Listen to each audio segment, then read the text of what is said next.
बंगाल के गवर्नर इस बीच हुगली पहुंचे हैं, वहां पर बोल रहे हैं हिंसा पर। सुनिए। সবাই পাবে, আপনি যদি এক লাইনে দাঁড়াবেন।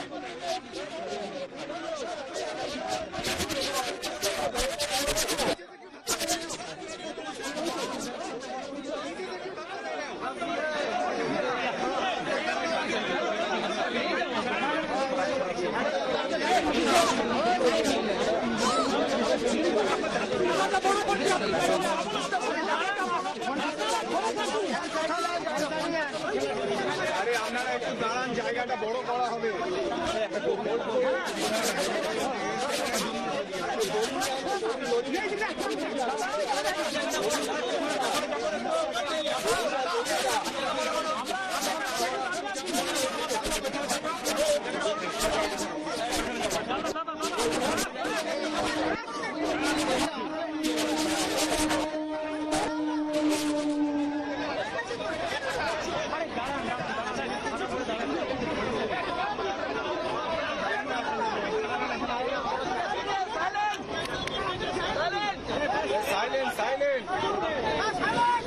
আস্তে একটু আস্তে, খেলাধুলা বন্ধ করুন।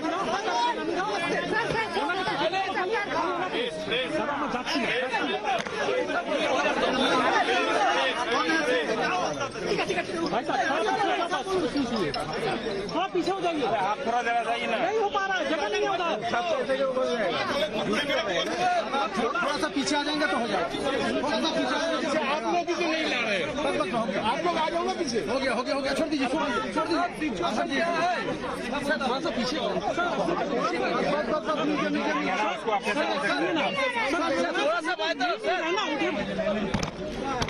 वो बोल तो रहा है मुझे जाना।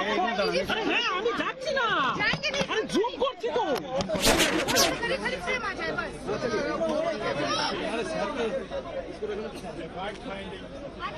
अनुपम मिश्र मेरे सहयोगी इस वक्त तमाम जानकारी के साथ जुड़ रहे हैं। अनुपम, राज्यपाल हुगली पहुंचे हैं, क्या कुछ कहा है उन्होंने हिंसा पर?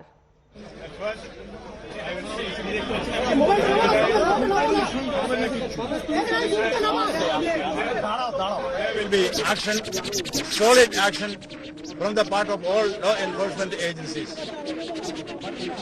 We will never allow the miscreants, the hooligans and the goons to take the law into their hands. The police will come down heavily on them. These dark forces, forces of evil, will be brought to book. We will dare them in the den. People of Bengal have a right for peaceful living. That right will be established. Bengal has been suffering this kind of criminalization of politics for a long time. There we will put a final end to it. In this, there is no political differences. The government of India, the state government, political parties, the media, the common man, the silent majority will all join hands and see that mobocracy is rooted out in this democratic land. We see this as a result of those who have connived against India, the Break India Brigade, and those who are working against its nation to destabilize it, and also to see that Atmanirbhar Bharat, which our Prime Minister Sri Narendra Modi has declared, they are trying to prevent it. Atmanirbhar Bharat also includes Atmanirbhar Bengal. We will strive together, we will root out the forces of evil, the Lucifers, the Mammons. We will certainly see they have no place in society. Peace will be established. Peace will be established. Criminals will be put behind bars, and never ever will this be allowed to repeat in this noble state.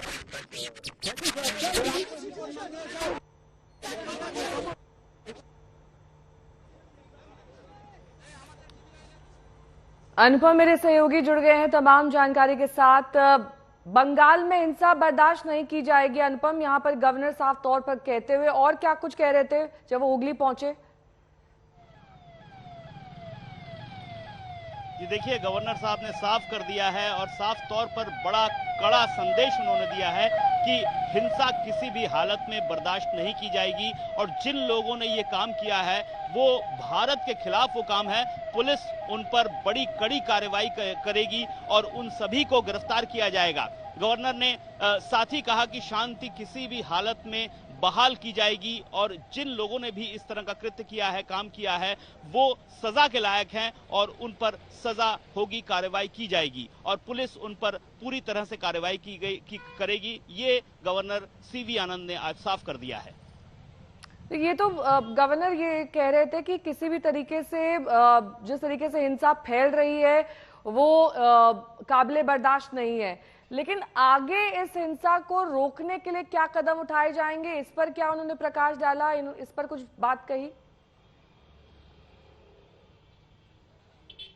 देखिए, उनका एक बात उन्होंने कही कि police बहुत कड़ी कार्रवाई करेगी, police will come heavily on the miscreants, ये बात उन्होंने कही है। तो ये एक संदेश है, मैसेज है राज्य सरकार की ओर लिए भी और जो लोग इस तरह का काम कर रहे हैं उनके लिए भी कि अगली बार अगर इस तरह की कोई कार्रवाई होगी तो पुलिस उसमें बहुत अच्छे से इस स्थिति से निपटेगी और जो लोग भी इस तरह के काम कर रहे हैं उनको बख्शा नहीं जाएगा, छोड़ा नहीं जाएगा, उनको गिरफ्तार किया जाएगा, उनके खिलाफ कड़ी कार्रवाई की जाएगी। तो उम्मीद है कि इस तरह का जो संदेश राज्यपाल सीवी आनंद बोस ने दिया है वो कार्यकारी साबित हो, क्योंकि जिस तरीके की घटनाएं पिछले 4 दिनों से हम यहां पर बंगाल में देख रहे हैं और उसमें लगातार आरोप प्रत्यारोप भी लग रहे हैं, उसमें एक तरह से विराम लगना चाहिए राज्यपाल की इन बातों के बाद और खास तौर पर राज्यपाल का ये दौरा संभवतः हो सकता है कि हिंसा की घटनाओं में रोकथाम के लिए काफी प्रभावी साबित होगा। नेहा, लेकिन सवाल तो अब अनुपम ये भी पूछे जाएंगे कि जब राज्यपाल पहुंच रहे हैं हिंसा वाली जगहों पर,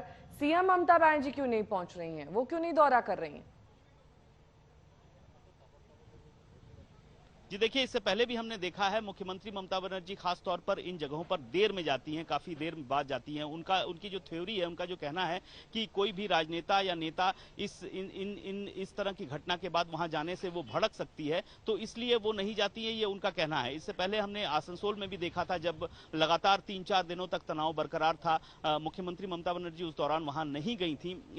इस दौरान कई बार हिंसा की घटनाएं हुई, कई जगह पर हुई, हावड़ा में हुई, आसनसोल में हुई, हावड़ा में कई जगह हुई, लेकिन वहां कहीं भी मुख्यमंत्री जब हिंसा की घटना हुई वहां पर नहीं गई। तो और वो उनका जो कहना है कि अगर इस तरह की घटनाओं के तुरंत बाद जाया जाए तो वो भड़क सकती है, पहले स्थिति को नॉर्मल किया जाए तब दौरा किया जाए। अनुपम, अपने पीछे की तस्वीरें दिखाइए, जहां पर आप इस वक्त मौजूद हैं वहां पर क्या हालात हैं, किस तरीके से सुरक्षा बलों की तैनाती की गई है, कुछ तस्वीरें हम तक पहुंचाइए।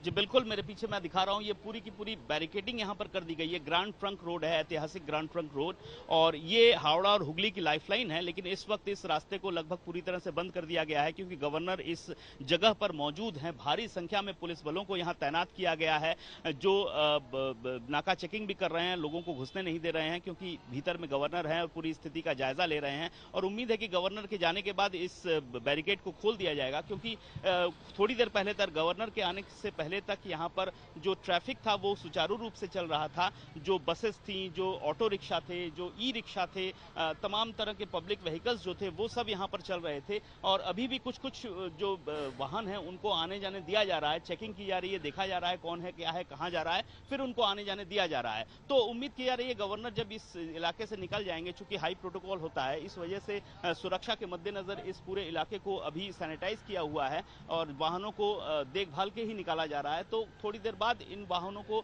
जब गवर्नर यहां से निकल जाएंगे तब बैरिकेडिंग हटा के जाने दिया जाएगा। ठीक है, बने रहिए हमारे साथ। हुगली से हमारे संवाददाता अनुपम मिश्रा हमें जानकारी दे रहे थे तमाम वहां के हालात जो बने हुए हैं। लेकिन इस बीच हुगली के रिसरा में कल जमकर बवाल हुआ है, रेलवे स्टेशन पर पथराव किया गया, कई घंटे तक ट्रेनें रुकी रही। आज सुबह वहां के हालात का जायजा लिया हमारे संवाददाता सूर्याग्नि रॉय ने। इस वक्त हुगली के रिसरा में है, जहां पर रिसरा का 4 नंबर रेलवे गेट, ये बहुत बिजी एक रेलवे रूट है जो रिसरा, उत्तरपाड़ा, इन जगहों को चंदन नगर की तरफ ले जाता है। कल करीबन 3 घंटे के लिए रेल रोका गया था ताकि जब यहाँ पर जब झमेला हो रहा था, जब बवाल मचा था, तब ताकि किसी को नुकसान ना हो, रेलवे के प्रॉपर्टी पे नुकसान ना हो, पैसेंजर्स को कुछ ना हो, इसीलिए 3 घंटे के लिए ट्रेन को पहले ही रोक दिया गया था। यहाँ पर स्थिति अभी जो रेमनेंट्स है कल रात के कांड के, वो अभी तक दिख रहे हैं। यहाँ पे पत्थर हैं, कुछ चीज़ों को तोड़ा फोड़ा गया, कुछ चीज़ों को शायद जला भी गया है। एक पंखे का बाई पार्ट है जिसको शायद तोड़ा गया फिर जलाया गया, समझ में नहीं आ रहा यहाँ पे। लेकिन यहाँ पे स्थिति फिलहाल अंडर कंट्रोल है। लेकिन यहाँ पे कल रात को जो हुआ था, यहाँ पे कांच के बहुत सारे पार्ट्स है जो देखने में आ रहे हैं कि शायद किसी ने यहाँ पे कुछ फोड़ा होगा, बोतल या क्या, शायद इन्वेस्टिगेशन ही बता पाएगा क्या हुआ था यहाँ पर, किसने ये झमेला किया। अभी तक इस पे कोई बातचीत या फिर कोई स्टेटमेंट पुलिस की तरफ से या फिलहाल रेल लाइन जो है वो नॉर्मल चल रही है, रेलवे फिर से मूव जाता है और यहाँ पर की तरफ से यहाँ पे फोर्स है मेरे दाएं एकदम गियर में, ताकि अगर कोई सिचुएशन खराब हो तो। स्थिति फिलहाल यहाँ पे शांतपूर्वक है, यहाँ पे शांति है, लेकिन कल रात की जो घटना घटी इसी 4 नंबर गेट के पास, गेट के सामने रादर, इनके पीछे किसका हाथ था ये अभी तक किसी को नहीं पता। इन्वेस्टिगेशन ही शायद बता पाएगा कि आखिर कल रात यहाँ पे हुआ था क्या। स्थिति यहाँ की ठीक ठाक है फिलहाल। कैमरा पर्सन प्रसून के साथ सूर्याग्नि रॉय, आज तक, हुगली। वहीं आज पुलिस ने श्रीरामपुर में बीजेपी का धरने वाला मंच ही हटा दिया। वहां का जायजा लिया हमारे संवाददाता अनुपम मिश्र ने। हुगली में पुलिस ने बीजेपी का मंच हटा दिया है। यहीं पर आज से बीजेपी के प्रदेश अध्यक्ष सुकांत मजूमदार धरने पर बैठने वाले थे हुगली में जो हिंसा हुई है उसके खिलाफ, लेकिन पुलिस उन्हें यहां बैठने नहीं देगी और पहले ही जो मंच बनाया गया था बीजेपी की ओर से उसे हटा दिया गया है। श्रीरामपुर में ये हुगली जो हिंसा की घटना हुई है उससे 3 किलोमीटर से 4 किलोमीटर दूरी पर है और पुलिस का कहना है कि धारा 144 लागू है, इस वजह से यहाँ पर कोई भी धरना अलाउ नहीं किया जाएगा और यहाँ पर जो मंच है पुलिस ने हटा दिया है। पुलिस पोस्टिंग भी की गई है। 11 बजे से बीजेपी के प्रदेश अध्यक्ष को यहाँ पर धरने पर बैठना था, लेकिन यहाँ पर अब जो लग रहा है पुलिस उन्हें किसी भी तरह धरने पर नहीं बैठने देगी। कैमरामैन प्रवीर विश्वास के साथ अनुपम मिश्र, आज तक, हुगली। और हुगली हिंसा में अब तक 50 से ज्यादा लोगों को गिरफ्तार किया गया है। ये गिरफ्तारियां दरअसल सीसीटीवी फुटेज के आधार पर की गई हैं। इन लोगों की निशानदेही की गई, चेहरों को पहचाना गया। अब तक 50 लोगों की गिरफ्तारी इसी आधार पर हुई है जो हिंसा में शामिल थे, जिन्होंने हुगली की तस्वीर ही बदल दी। अब वो लोग पुलिस की गिरफ्त में। ये देखिए, ये वो तस्वीरें हैं जिससे इन लोगों की निशानदेही की गई। ये सीसीटीवी की तस्वीरें कल की और इस हिंसा को अंजाम देने वाले अब पुलिस की गिरफ्त में हैं। अनुपम मिश्र मेरे सहयोगी जुड़े हुए हैं। अनुपम, 50 लोगों की गिरफ्तारियां हुई हैं और कितनी गिरफ्तारियां संभव हैं? जी देखिए, पुलिस की छानबीन लगातार जारी है। सीसीटीवी की मदद से देखा जा रहा है कि कौन कौन इस हिंसा में शामिल था। दरअसल कई लोगों ने मास्क भी पहने हुए थे तो उसमें थोड़ी दिक्कत हो रही है। जिन लोगों ने मास्क नहीं पहने थे उनकी निशानदेही, उनकी आइडेंटिटी को तलाश पाना आसान होता है, लेकिन जो मास्क पहने हुए थे उनकी आइडेंटिटी को तलाश पाना मुश्किल होता है और उसमें कोरॉबरेट करना पड़ता है एविडेंस। जो गिरफ्तार हुए हैं उनसे पूछताछ करके कि और कौन लोग, कितने लोग शामिल थे। तो पुलिस इन सारी कार्रवाई में जुटी हुई है। उम्मीद है कि आने वाले कुछ घंटों में हो सकता है कि और लोगों की गिरफ्तारी हो और ये संख्या थोड़ी और बढ़े। नेहा, और ये सब कुछ सीसीटीवी के आधार पर हो रहा है या फिर चश्मदीदों से भी ये पूछा जा रहा है कि कहाँ के थे लोग, किस लोकेलिटी से आए थे, क्या उनकी निशानदेही पर भी ये गिरफ्तारियां हो रही हैं? ये संपूर्ण इन्वेस्टिगेशन प्रक्रिया है जहां सीसीटीवी की मदद तो बहुत इंपॉर्टेंट है, बहुत जरूरी है आज के दौर में। उससे डायरेक्ट एविडेंस वहां पे पता चलता है कि कौन लोग शामिल थे। इसके अलावा जो दूसरी थ्योरी, जो पुरानी थ्योरी है, वो पूछताछ की होती है। लोकल से पूछताछ करना, जो पकड़े गए हैं उनसे पूछताछ करना कि कौन लोग शामिल थे।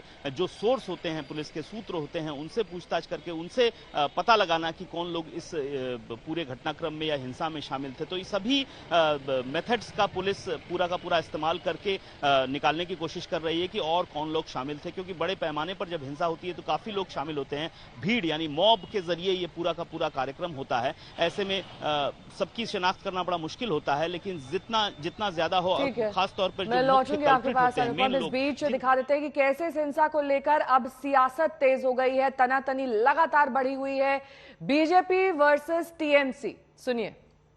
सिचुएशन बहुत खतरे में है और ममता बनर्जी भी फेलियर है। हम लोग चाहते हैं कि रामनवमी के शोभा यात्रा में एक के बाद एक जैसा ऊपर में अटैक हो रहा है, इसमें पूरा रिस्पॉन्सिबल ममता बनर्जी है और वो पूरा एकदम अपीसमेंट पॉलिटिक्स के लिए रमजान के जो तुष्टीकरण जो उस संप्रदाय के ऊपर हाथ दिए हैं, लेकिन जिनका वोट में सिर्फ मुसलमान का वोट में नहीं आया थर्ड टाइम के लिए मुख्यमंत्री, हिंदुओं का वोट में भी उन्होंने आए हैं। जैसे रमजान के लिए उन्होंने 2-3 बात अच्छा बोला, तो नवरात्रि भी हिंदुओं लोग करते हैं। Locket Chatterjee and Mrs. Devasri Chaudhary, they got into quarrels. Who will say much more? So first they should make a toss, finalize who will talk on behalf of party, then we can try to make answers. What they have done, this is a total jokery. और इस बीच आपको लिए चलेंगे, ओवैसी इस वक्त press conference कर रहे हैं। डिनाई नहीं कर सकता है। और तीसरी बात यह है कि जो कुछ बिहार में हुआ है, बिहार शरीफ में, जहां पर एक 100 साला मदरसे अजीजिया को जला दिया गया, एक मस्जिद के मीनार को डैमेज किया गया और वहां पर एक टारगेटेड मुस्लिम माइनॉरिटी के दुकानों को निशाना बनाया गया, इससे साफ जाहिर है कि इसमें बहुत बड़ी प्लानिंग हुई है।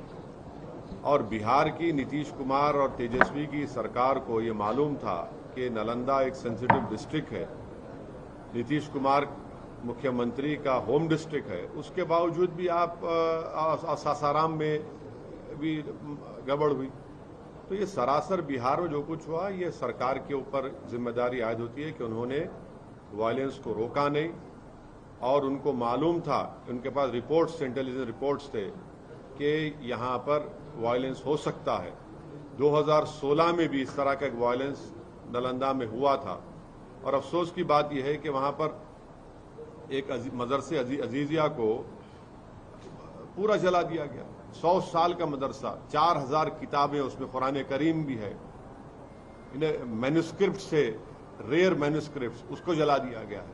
और आपके वहां हुकूमत की नाकामी, और आप देखिए कि नीतीश कुमार जो है, उन पे कोई रिमोर्स ही नहीं है, उनको कोई तकलीफ ही नहीं हो रही उनको। कल इफ्तार की पार्टी में चले गए, टोपी सर पर पहन लिए, शॉल पहन लिए, अरे कुछ तो हमदर्दी दिखाते, गम दिखाते। और वो आरजेडी का जो नेता है वो कहता है कि ट्वीट कर दिया। अरे भाई जबान से बोलो ना, कंडेम करो। तो ये पूरी खुली साजिश है कि बीजेपी इस तरह से ये जो राइट हुआ है बिहार में, उसके जरिए से वो अपना कंसोलिडेशन करना चाहते हैं। और नीतीश कुमार और तेजस्वी यादव ये चाहते हैं कि मुसलमानों को बिहार के हमेशा उनके दिलों में खौफ पैदा कर दिया जाए। तो सुनिए, ट्वीट से काम नहीं होगा। आप सत्ता में हैं, आप मंत्री हैं, आप पावर शेयर कर रहे हैं, क्यों नहीं अभी तक आप और आपके चचा जाकर उस जगह का इंस्पेक्शन करते, उस मदरसे अजीजिया का, उस मस्जिद को जो जाने की कोशिश की गई थी? क्यों नहीं आपकी सरकार ने अब तक कंपनसेशन का ऐलान किया? क्यों नहीं अभी तक आपने उन पुलिस वालों के खिलाफ एक्शन लिया जिनकी मौजूदगी में वायलेंस हुआ? क्यों नहीं आप ये अरेस्टिंग जो लोग किए कर रहे हैं? ये तो इनकी नाकामी है, बिल्कुल सरासर इनकी नाकामी है और हम कंडेम करते हैं। और देश के होम मिनिस्टर बोलते हैं कि उल्टा लटका देंगे अगर उनकी सरकार होती। तो फिर वडोदरा में क्या हुआ? उल्टा लटका देंगे तो कर्नाटका में इदरीस पाशा को जिसने मारा उसको उल्टा लटकाएंगे होम मिनिस्टर साहब। कर्नाटका में आपकी सरकार है ना, आपका मुख्यमंत्री है। इदरीस पाशा को रामनगर डिस्ट्रिक्ट से किडनैप करके 20 लाख रुपए रैंसम पूछा गया, 20 लाख रुपए, और नहीं देने की बुनियाद पर उसको आप मॉबलिज कर दिए, उसको उल्टा लटकाएंगे। जुनैद नसीर को हरियाणा में मार दिए ले जाकर, क्या होम मिनिस्टर अमित शाह उन जो मारने वालों को उल्टा लटकाएंगे? ये कौन सा ये बात करते हैं? तो बंगाल के हिंसा को कैसे देख रहे हैं सर? मैं जो वायलेंस होता है उसकी जिम्मेदारी स्टेट गवर्नमेंट पर आयद होती है, वो उनकी नाकामी है। और जो प्रोसेशन निकालते हैं उन पर भी जिम्मेदारी आयद होती है कि उनका प्रोसेशन निकाला गया, उनकी भी जिम्मेदारी होती है कि वायलेंस को ना होने दें। ममता बनर्जी ने ये बोला है सर कि जहां से प्रोसेशन निकलता है वो मुस्लिम इलाके में नहीं जाए, और उन्होंने ये भी बात कही है कि सेंटर से लोग आए थे, 5 स्टार होटल में रुके थे और उन्होंने पूरी साजिश रची है। तो आप क्या सो रहे थे? होटल में रेड मारना था, आप उनको उठाना था होटल से उनको। और अगर जुलूस का परमिशन जो एक रूट दिया गया था, अगर रूट से अगर कोई डाइवर्ट कर रहा है तो आप उनको रोक देते वहां पर। हर प्रोसेशन का एक रूट मैप होता है ना, आप रूट मैप को फॉलो करिए। तेलंगाना में भी हेट स्पीच का मामला सामने आया था रामनवमी के दिन। केस तो दर्ज हुआ है लेकिन कोई पुख्ता कार्रवाई नहीं। हम तेलंगाना सरकार से इस बात का डिमांड करते हैं कि जिस शख्स ने वाहियात बातें की हैं उसका बेल का कंडीशन यही था कि वो दोबारा इस तरह की बकवास और हेट स्पीच नहीं देगा। उन्होंने इस तरह का भाषण देकर अपने बेल कंडीशन का वायलेशन किया है। हम उम्मीद करते हैं कि हाई कोर्ट में उनका बेल कैंसलेशन के लिए कमिश्नर ऑफ पुलिस और यहां का एडमिनिस्ट्रेशन उस पर एक्शन लेगा और उसी शख्स के खिलाफ महाराष्ट्र में भी एफआईआर हुआ है। तो वो बार बार अपने ही बेल के कंडीशंस को वायलेट कर रहे हैं और ये फिट केस है उनके खिलाफ लीगली आगे बढ़ने के लिए। और संगारेड्डी में जो पटनचेरू में जिस 3 बच्चों को मारा और पीटा गया मार्केट के मामलात में, कल मेरी डीएसपी संगारेड्डी से बात हुई है। उन्होंने मुझे यकीन दिलाया है कि वो अनलॉफुल कन्फाइनमेंट और असॉल्ट का केस बुक किए हैं।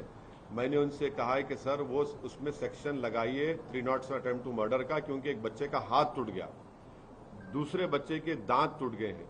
तो खैर उनको नहीं पता था।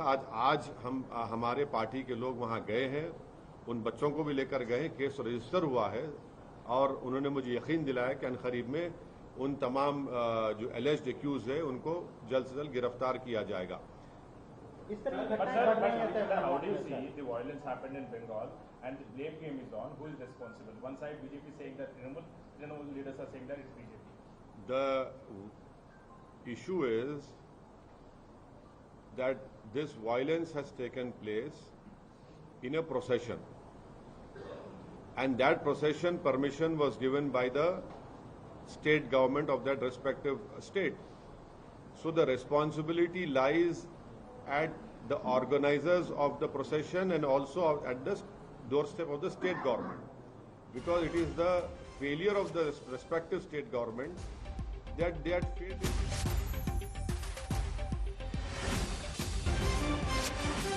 असदुद्दीन ओवैसी को सुन रहे थे आप। सीधे तौर पर उनका ये कहना कि हिंसा के लिए राज्य सरकार और राज्य का प्रशासन जिम्मेदार होता है। नीतीश को अफसोस नहीं कि वो इफ्तार में गए, सद्भावना ही दिखा देते कम से कम।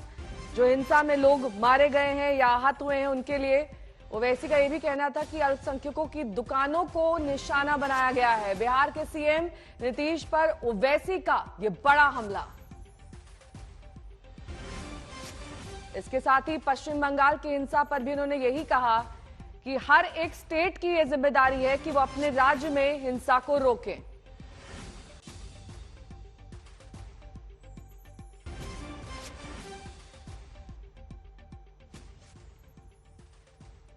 और इस बीच बड़ी खबर हुगली से आ रही है, जहां पर हिंसा प्रभावित इलाकों का जायजा लेने सुकान मजुमदार जा रहे थे, उनको पुलिस ने रोका है। दरअसल ये तमाम एहतियातन इंतजाम पुलिस की ओर से किए जा रहे हैं, क्योंकि किसी भी नेता को ऐसी जगह पर जाने की इजाजत नहीं है जहां पर उनकी विजिट के बाद दंगा और भड़क सकता है। यानी कि सियासत से बचना होगा। हिंसा प्रभावित इलाके में जा रहे थे मजुमदार, लेकिन पुलिस ने उन्हें इन इलाकों में जाने से रोक दिया है।